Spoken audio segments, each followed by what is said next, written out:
He's back. Dave Safransky, president and founder of Edgewater Investment Group, today with a pocket square. A pink pocket square. I forgot my pocket square. Wait a today. minute. It matches the inside of my Oh! I don't have a pocket on my shirt, so I couldn't wear my pocket square They today. don't make T-shirts with a lot of pockets. You know, But they do make T-shirts with pockets. They do. Dave is willing and able to answer your financial questions in his own unique yet slightly awkward style right here on Facebook Live, and you can see his awkward facial expressions. But to get this going, we had a financial story we wanted to ask you about while questions come in for you, Dave. By the way, hey, Mike. Mike's showing up first. Love seeing you. Hey, Mike. Janelle, there's a story about what Microsoft did somewhere. So Microsoft found that implementing a 4-day work week led to 40% boost in productivity. So that's good news for us. And they did this experiment overseas, right? In Japan? Yes, and they said the summer project examined work-life balance and its effect on productivity and creativity. Paul Carter. Was this Oh, thank you. Yes. Okay. Paul Carter to the rescue. Yeah, thank you. Yes, so they did it in Japan, and it increased by 39.9 compared to last year. So they compared both months. 4-day work week. So the question is, do you agree? You're a business owner. It seems counterintuitive. Work less, produce more. Well, I think the principle that we would be employing here is that we have less time to accomplish the needed goal. So when you stretch out somebody's week, they tend to move a little bit slower. There's more talk at the water cooler, which a lot of businesses still have the water cooler, by the way. Yeah, we need a water cooler. You need Yeah, a water no, cooler so- where you guys could go discuss the Browns game, the Browns loss from next week. So I do think what happens is when you have driven people. Now, I don't think that this would apply to every business because they're a technology business and they don't necessarily need to be there 5 days a week. But if the end product is more productivity, more of the goal being met, driving business forward, I don't have a problem with it. But I just don't think that it applies to most businesses. So for my business in the stock market, well, if I work 4 days a week, the market's still open the 5th day. What am I going to do? Just say, well, I've gotten everything I need to be done. Yeah. So the market's still open. I can't do that. And I mean, we can't do that either, in a sense. Although Johnny Carson back in the day, when he wanted to retire, they're like, please stay, Johnny. He's like, well, how about I work 4 days a week? Remember, he took one day off a week for years. I was just a little kid when Carson was on. He must be older. This is Christian Facebook. I was going to say Christian radio, Facebook. but it's not radio right now. Do- You're a liar. Do we agree with the idea, though, that balance in work life helps with productivity? Do you agree with that as a business owner? I do. Now, I was I went to a golf outing, and there was a couple major college coaches. I feel like there. all your stories start with that. It was a great golf outing too. The course was so beautiful, and there's these two college coaches there from major D1 programs, so some of the biggest schools in America. And one of the coaches is like this good old boy, and they say, "Hey, coach, would you send your coaches home to have dinner with their family? You know, would you let them go? You know, I always thought that if my coaches were happy, they had a good home life, they'd always be better at their job because they wanted to come here." And so this coach made sure that their coaches were home for dinner, saw baseball games and things like that. The other coach said, "No, my coaches don't go home till 10 o'clock, and they better be at the office before I get there in the morning." And I thought, that's a bad principle. Yeah, because you're not going to have satisfied employees who are self-motivated. They're going to be resentful. That's right. And so I do think that there's a balance between work and personal life that needs to be achieved, which is, it's hard today. I think it's harder today than ever to get away from a job because we have all of this, right? So when I leave my job, it's still right here. Yeah. When I leave my job, it's still right here. And by the way, if it wasn't right there, it'd be in my laptop in the car. So we do have to find a way to bring some balance to our lives. And I think there's a couple ways that we could do it. One, we need to be able to tell people no. We need to be able to say, no, I'm not going to do that. So there are certain things in my business I just will not do. Let's practice. Ask me something. Hey, Brian, would you go get me a Chipotle? I love doing that. Yeah, right before he's done. But you know what, though? You own the business and you're the boss. So what would you tell That's his someone? favorite part. Exactly. if you're being asked to be, let's say, available on your phone on the weekends or during dinner after work. Well, I'll give you a good example. Yeah. Somebody wants to come and see me, and they're like, tell me what your Saturday hours are. I said, well, I don't have Saturday hours. Like, well, when can we meet? I said, well, if you can't meet during the week, I guess we're not going to meet. So early on in my career, I would work 7 days a week, and it was driving my wife crazy because I wasn't there to do my part as a parent, and I was basically dumping it all on her. Yeah. And it wasn't fair because she works too. She's a school teacher. And so I pulled in one day, and my pastor was sitting on my front porch. Like, that's odd. My pastor's on my front porch. And he had to say to me, your wife is so stressed out that she cannot handle what you're putting on her. And you need to give up some of this to do your part. It's not to help with the kids. It's your part, right? So I had to tell people no. And I didn't like doing that because I was trying to build a business and everything. But God honored it. God, when I did what I'm supposed to do, God honors those things. And even if he had said, well, Dave, this isn't the business for you, I would have had to make that switch because my family was more important than my career. That was very sweet and honest, Dave. And to balance that out, Mike has a comment here. Golf, travel to DR. Do financial guys ever actually work? We've been known to from time to time when we absolutely have to. You can ask your financial questions of Dave right here, right now. As we wait for your questions to come in, we are still talking about that concept of Microsoft experimenting with the 4-day work week. I've heard school districts even doing this. Yeah, where they're doing considering 4-day school giving weeks. right 4-day school weeks. I know some businesses. I know there's like shifts at Ford Motor Company where you get 10/4s, so you do 10 hours. Because Deborah was asking about how many hours. But I like what you said. You can't help whether or not you get 4 days at work or if your boss helps you have a balance. A lot of it is us. Yes. Where we're lacking balance because we don't know how to shut it down. And now sometimes you might be working a job that you cannot walk away from right now, and it's just not going to be what you want it to be. So there are going to be seasons in our lives where we have to say, okay, for this time, I'm going to put up with this boss at work who is driving me crazy and has my cell phone number on Saturday. Well, you could turn your cell phone off. Things could go to voicemail. You could. Yeah. There was a time where if I didn't see you at work, there was no way to communicate with you when you left. I mean, I remember those times. You talking to Brian? I'm talking to everybody. Talking to everybody. Oh, you're saying you couldn't call somebody. No, I thought he was looking straight at you. I was like, wow, Brian. Sorry. I don't call Brian on the weekend. That would be weird. We call it at night. So how was your day? Yeah. But there was a way Yes. to unplug because we didn't have email, we didn't have texting, Yeah. we didn't have WhatsApp. What are the other ones? We didn't have Facebook Live. Right. We didn't have Facebook. How old is Facebook? I think 2008 is when it really started taking off, right? 2008? At the beginning, it was just a you had to have college a thing. college. I think that was email. 06, and I think 08 was open to the public. And so these things are relatively But I could new. make that up, I don't know. They're all relatively new. I remember about 1997, I was listening to the radio. That's when I graduated high school. Keep going. I was listening to the radio, and somebody was talking about surfing the web. I'm like, surfing the web? Was that spiders and Do I- surfboards? Do I have to wear a life jacket for that? I didn't know what it meant, right? So this whole 24/7, 365 thing is relatively new, and probably we haven't done a good job managing it. Yeah, I agree.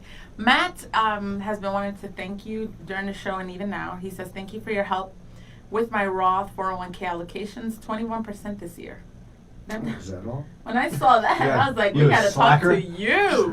What? Dennis has an interesting question. I don't know if David has an answer for this. I do. He Has says, anyone, you do have an answer? I have an answer for everything. Might not be the right answer, but I got an answer. But it sounds better when you read them anyway. You go ahead. has anyone, yeah, I agree. Has anyone you know Expatriated? expatriated from the U.S. and repatriated back to Ohio to obtain the tax benefits? Well, I do know people who have moved. He's talking about moving to Florida to escape the income tax.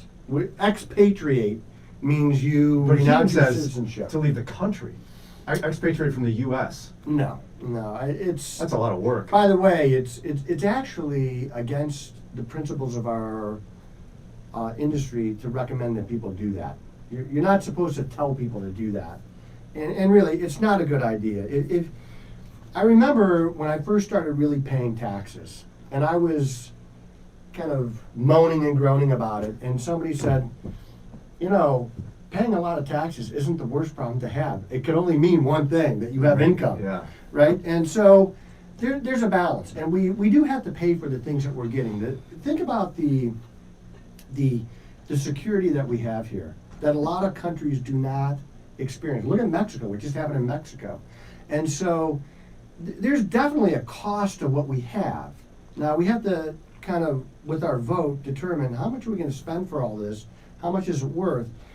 But I wouldn't do that. I wouldn't recommend that for somebody, because every time I leave here and go someplace else, I'm really looking forward to getting back home eventually, because we have so much here. We've been so blessed. But is there a moral problem with saying, I don't want to pay income tax, state income tax, so I'm going to move to Florida? Doesn't sound like there's a moral dilemma there. There's no because moral problem. It's legal. It's legal, yeah. It's totally legal. No, you pay more sales tax there, right? You will pay, so the turnpike in Florida, you go 3 exits, like $9.50. Right? But that's why that's how they get away with this, right? Right, I mean, they don't, they're still charging the fees, they're just doing it in different ways. So their property taxes are high. So people say, well, if you have a wealthy client and they say, well, I'm gonna move to Florida, buy a 12,000 square foot house. Well, you're paying, right? And I've seen this with Texas is a great example. We had an athlete there, single guy. He's living in like a 12,000 square foot house. He's paying like $50,000 a year in property tax. Like, could we like downsize? half that, it's still a lot. Yeah, half that. So we downside, we got like a condo, to live in. But What about the person that maintains a residence in Florida but lives in Ohio, but they do it for the tax benefit? you gotta be in Florida for more than half the year. And So what if you look at a calendar then and you do exactly one day more than half a year? you're good, you're legal. Doesn't that seem sneaky? No, it seems, well, there's the way the law is written, and then so they write the laws to say, okay, we're gonna collect tax money, and then people find it's not a loophole, Yeah. you're just using the tax Yeah. code the way it's written. If That's they where didn't want you to do CPA that, helps. they should have wrote it different, but they didn't, so this is what we're You gonna should do. try this. You should buy me a place in Florida and I could see how Yes, this works. why didn't I think can about house that? it for you. Why didn't I think about Especially that? 12,000 square feet, I'll use all. I'd settle for 10. Oh, well, yeah. So just think Well, about I it. don't have a 12,000 square foot house in Florida. Well, I know, but I'm asking you to get me one. Hello, I'm yeah. saying I'll Yeah. negotiate down to 10. Yeah, I've always been perplexed by people who own multiple houses. I'm like, that is so much work. Yeah. Now, Not if we, you hire people to take care of it. we pay people to do that. I knew somebody who had to hire somebody in Canada to shovel his roof in the winter, or the roof would cave in. Like, I don't want that hassle.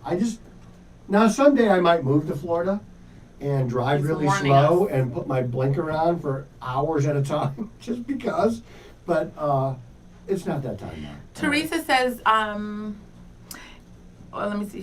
She's asked this question before. She has a feeling of ambivalence about saving for retirement because she's convinced that she'll end up in a nursing home and on Medicaid, and the government will take all of her savings except for $1,200 or whatever.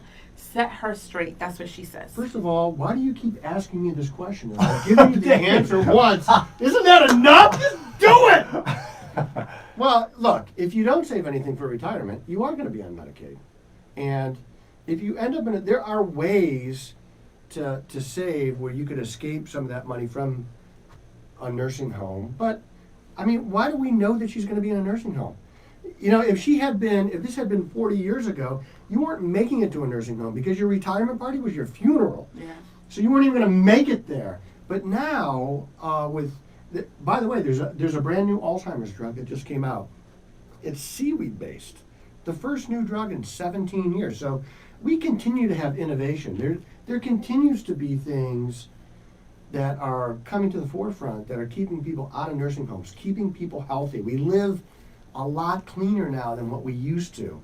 I mean, when I was growing up, if you were Polish, you were on like the punch card for the stents for your heart, because we ate pierogies and sausage and sour cream.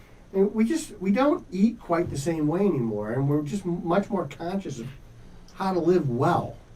But in terms of nursing home and savings, right now there's no escaping that. If you go into a nursing home, you don't have enough money. You pretty much because I'm asking too because It's Len has experienced that where his grandmother had to lose her house, lose everything. But see, my grandmother did something else, and I think you would cheer for this. As she was getting older, she had all her retirement savings. She had the same concern. She doesn't want to end up in a home and have all of her inheritance disappear.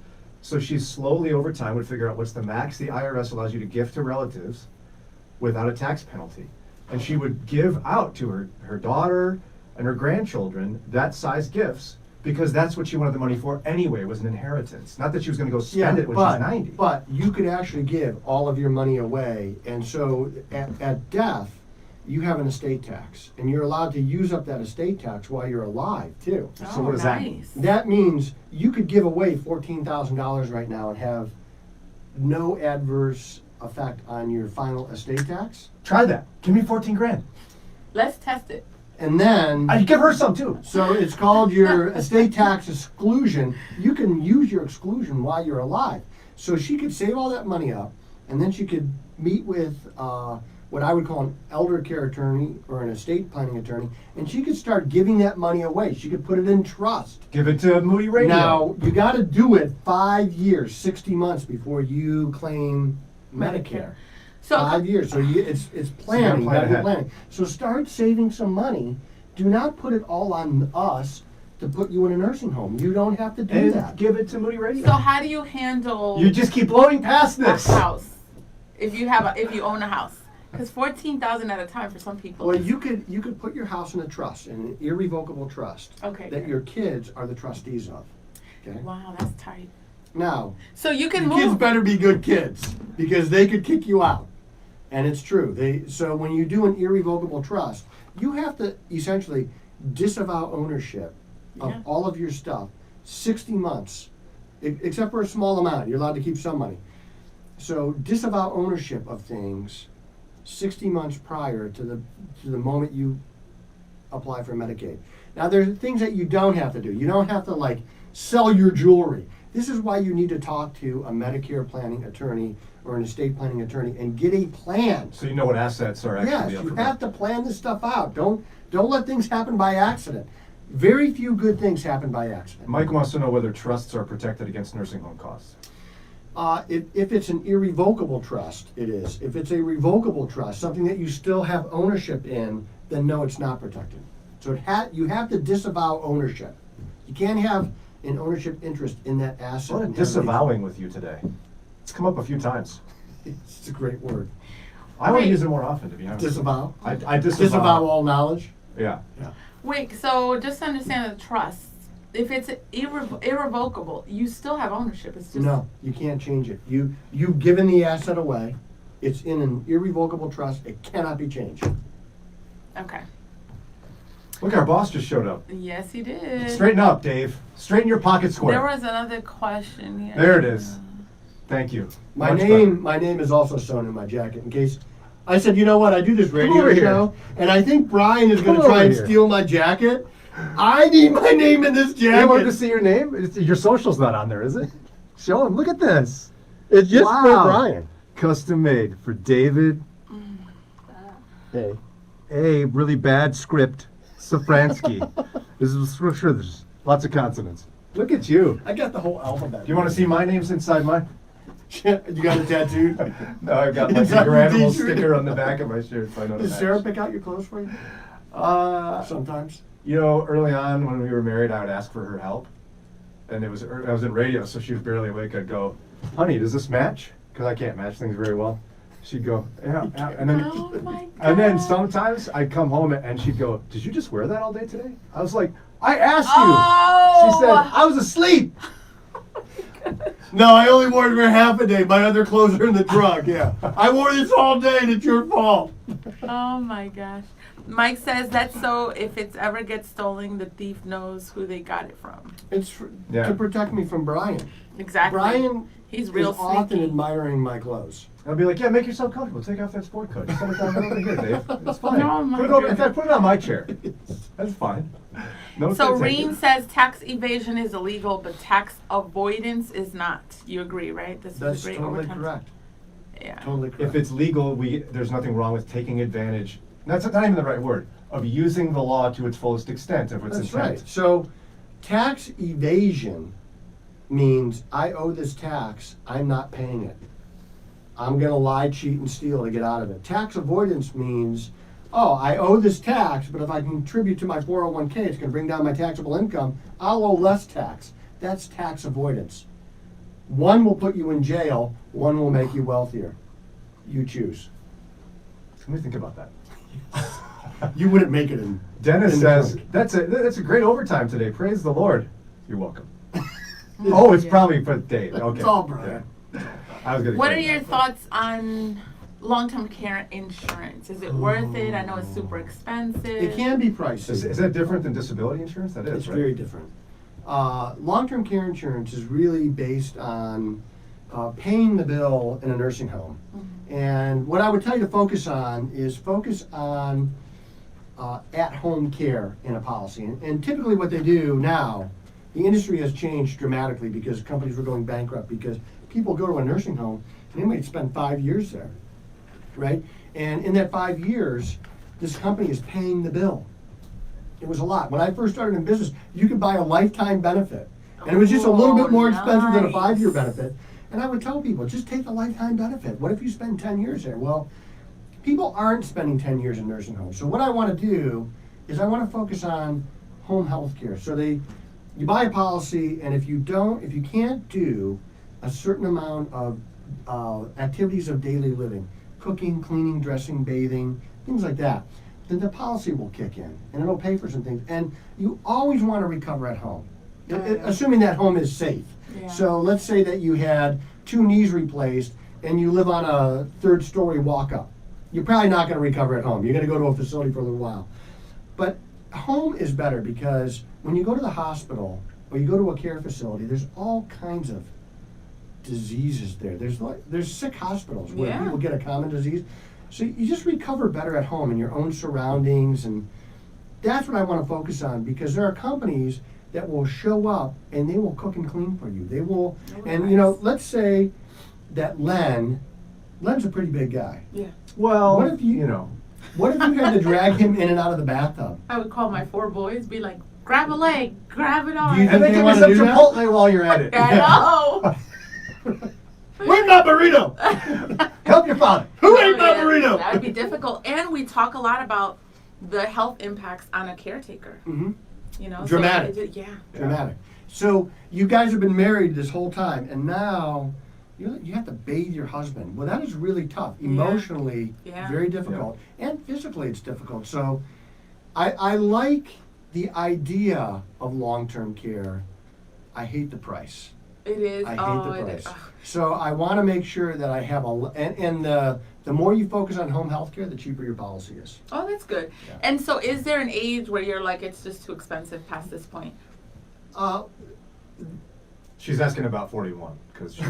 Oh my goodness! Yeah. No, I actually thought I thought past 40 is. No, or maybe no, I'm no, no, thinking. no. I would wait till my 50s. I'm That's good, not okay. doing this until You I'm in better my start late planning. 50s. Yeah, you're almost there. You're almost. You're only like 9 years away. Yeah. By the way, look who showed up. Who? Pastor Tanks. Pastor Tanks. Hey, Tanks. Nice of you to join us. It's about time. You could take him too. He's watching but not here. That's the answer. Obviously, I could take him. Yeah. I mean, duh. Like just one hand. Just one hand. A pinky. Drop an elbow on his head. Yeah, it's easy. Let's see. Teresa says the actual radio show needs to be taped and available to listen to later in the day. Okay, here's my answer to that. I agree with you. And it's half even already happening. The radio show is all taped every day. We have this little teeny tiny cute little staff. Very cute. Hey. And we don't have the man hours or woman hours to like take all of it and package it in a way for you to get it, but we're working on it. In the next few months, we hope to have most of our segments available to you on our website to stream. But don't forget our podcast. Hello. Can't you just load it up on a webcast or something? Can't you or- just trade stock? Can't you just make me get 30%? I'd like 20% return. Just do that. Can't you get me a burrito? Go get me a burrito. Oh, I No, can make it's like that it happen. requires someone to take all of it, process it, take out the music, take out the spot breaks, put it on the seems like website, name it. It seems like hardly anything. I know it looks like we're not working very hard, but trust me, I'm sweating. This For is those- hard. Somebody said the financial, that they're complaining about me golfing and everything. All you do is talk for a living. That's Listen, all he I does. mean, All you do is talk for a living. I'm tired. Janelle, you're tired. I am. My brain, like I get headaches sometimes. Sarah, if you're watching, I mean, it's thinking. hard Yeah. Hard work. Oh, I need a break. Oh my gosh, I'm so winded. So guys, there are some people that are tuning in that don't get to watch the show. So can you tell them about the very first bonus episode on the podcast, Brian? What? I wasn't listening. Okay. So He's done. we just released a bonus episode on the Brian and Janelle podcast. We mentioned it on the show, haven't mentioned it here, and it's something many of you have asked for. Brian, can you please? Yes, the bonus episode. Oh, Tell us about it. Tell us Is about it- it, Brian. It's available right now. It shares the story of Anonymous from Holmes County. Got saved in the show a week ago. We were celebrating that. You can listen to that, download it right now at our website, brianjanelle.org, or wherever you get your podcast. It's a bonus episode. It was released yesterday.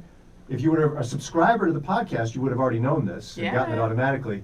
Still have a brand new one coming tomorrow. It's a bonus, so you gotta love that. Median says mental work is harder than manual labor. I'm gonna screenshot what you just said, send it to my husband. I'm not sure. That's actually not true. Yes, So- it Wait, is. wait. Nice try.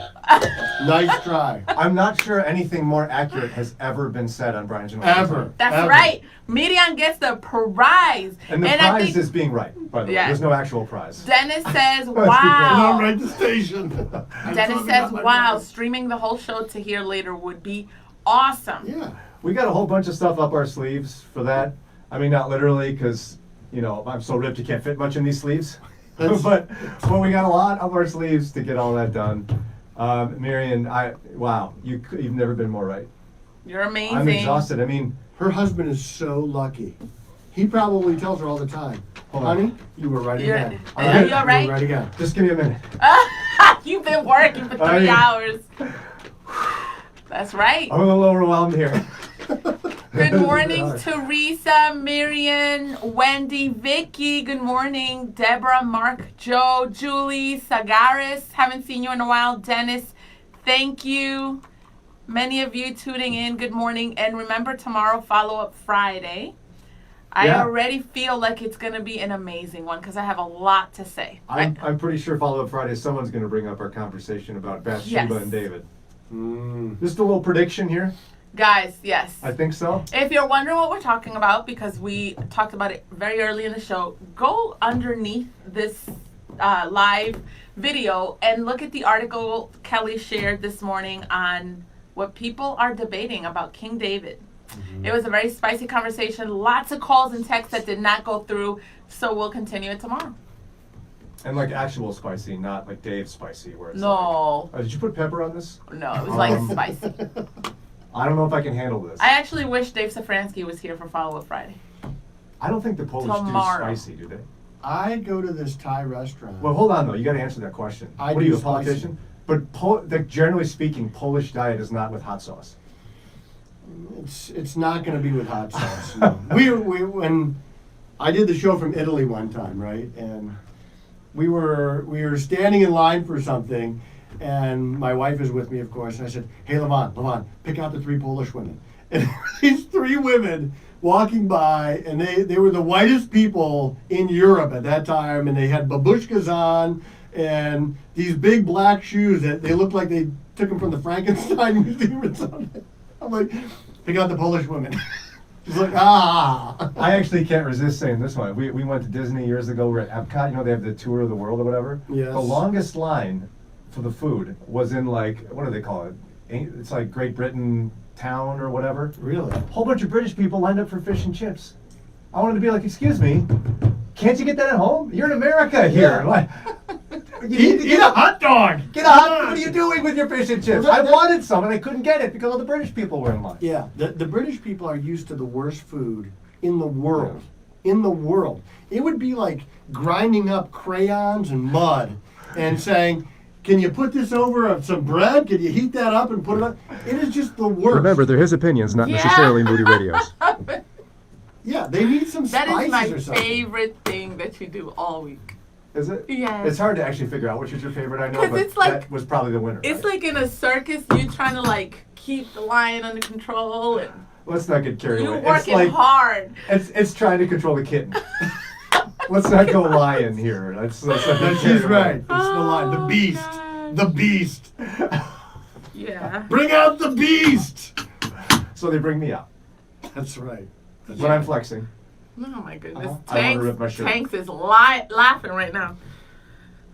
All right, guys. All right, we better go, right? Yes. Get to work. Sagra says, "Do not let David order your Sagres. Thai food." I like the way you say that name. Because Sagres. I took him to my Thai restaurant one time, and he says he loves hot food. So Tom comes out. He doesn't even give me a menu because he knows what I want. And it just turned out that their spices were a little hotter at that moment that day. We couldn't even finish the plate. We were like dripping sweat at the table. And the guy says, "Would you like me to box it up to take home?" And Cyrus just says, "No." Couldn't finish it. Okay, so I can't resist this one. My boss, who I respect greatly, Oh my goodness. Josh Villa, we love you. Yeah, yeah. You're the world's best boss, not Michael Scott. You, okay? We went to a Vietnamese restaurant where they were making pho, right? It's that Pho. soup. It's Pho. Whatever it is. I'm from America. I can't pronounce it. Pho. Yeah. So it's the soup, right? Yes. And so Josh is Latino. He's fabulous. He loves spicy things. I didn't know what I'm doing. He grabs the sriracha sauce Mhm. and he's like talking, like going. No, like he wasn't. It was like, hey, I love this pho. Here's great pho. It's Pho. great soup. Pho's great soup. It's red. The bowl is red. Yes. And I'm like dying because I thought that's what you're supposed to do. And So then he you asked did the it. waitress, he's like, "You got any peppers? I'd like to add some more Oh, my spice here." She comes goodness. out, had someone chopped up a ghost pepper and put it on a little plate. And brings it out, and he takes it, and he starts like scraping all of it into his bowl. She's like, "No, stop! Stop, sir! Stop! You're gonna get hurt." He kept doing it. Did he And eat did it? he eat it? Yeah. And he was fine? Yes. Wow. I would walk past his office. But see if I can lower my chair enough here. I'd walk past his office in Chicago, and he'd be eating a jalapeno, a raw one, and you could, it would be burning your eyes down the hall. The juices. I walk by, he's going like this. He's like taking bites and stomping. Oh my goodness. All right. Now that I've embarrassed my boss, we better go. He's out of town, so there's nothing he can do about it. We'll see you tomorrow. That's good. Oh my Good. goodness. Good planning, Brian. See ya. Thanks, Dave. My pleasure. If you want to reach Dave, just come to us.